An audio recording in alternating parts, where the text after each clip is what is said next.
জীবন এক সাধুর ইউটিউব চ্যানেলে আপনাদের সকলকে স্বাগত। এক সপ্তাহ আগে আমি দুধের সর থেকে মাখন তৈরি করেছিলাম। আজকে আমি মাখন থেকে ঘি বানাবো। তাহলে চলুন শুরু করি।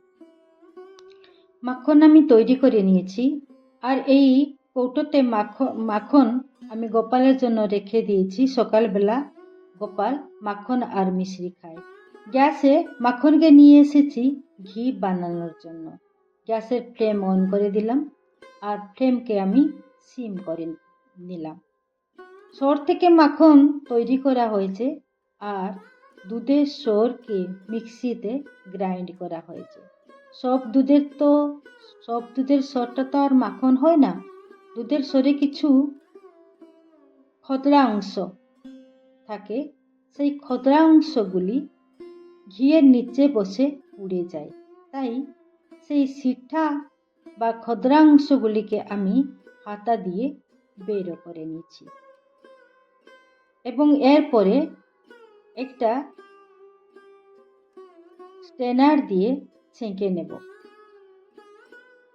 মাখন যখন ফুটে ঘি হবার জন্য প্রথম অবস্থায় ঘি ফোটার কোনো আওয়াজ থাকে না।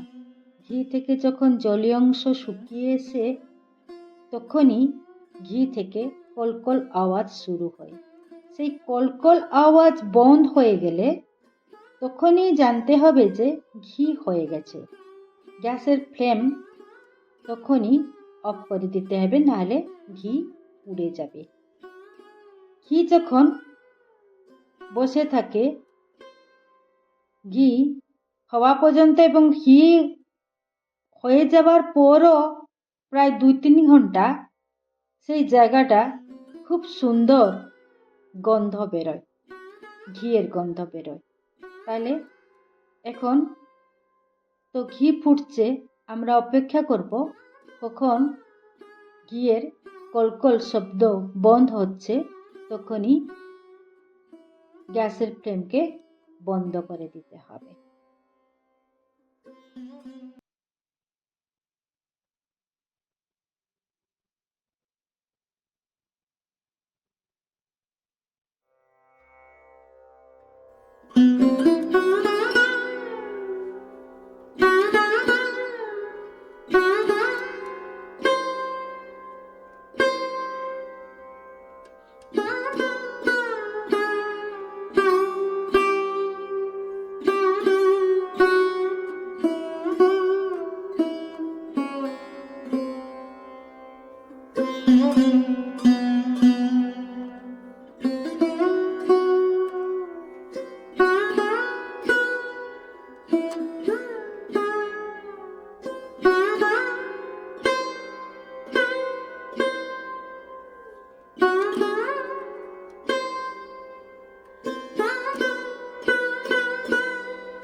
গ্যাসের ফ্লেম আমি বন্ধ করে দিলাম। ঘি হয়ে গেছে। এবারে ঘিকে ঠান্ডা করতে হবে। ঠান্ডা হয়ে গেলে আমি একটা স্ট্রেনার দিয়ে বন্ধ করে দিলাম, ঠান্ডা হতে রেখে দিলাম। এবারে ঘি ঠান্ডা হয়ে গেছে। আমি একটা পরিষ্কার শুকনো বোতল নিয়ে এসেছি, যেখানটায় ঘি ঢেলে রাখবো। আর একটা পরিষ্কার শুকনো স্ট্রেনারও আনলাম, ওইটাতে দিয়ে আমি ঘি ঢেলে নিচ্ছি। ঘি মোটামুটি প্রায় 200 ml ঘি হয়েছে। এই বোতলটা হলো 400 ml এর, প্রায় মোটামুটি হাফ বোতলের হাফ ঘি হয়েছে, তাই 200 ml ঘি হয়েছে। এবং খাঁটি ঘি, দেশি গায়ের ঘি, খাঁটি ঘি, ওইটা যখন বসে যাবে ঘিটা ঠান্ডা হয়ে, তখন আমি দেখাবো তার কালারটা কেমন।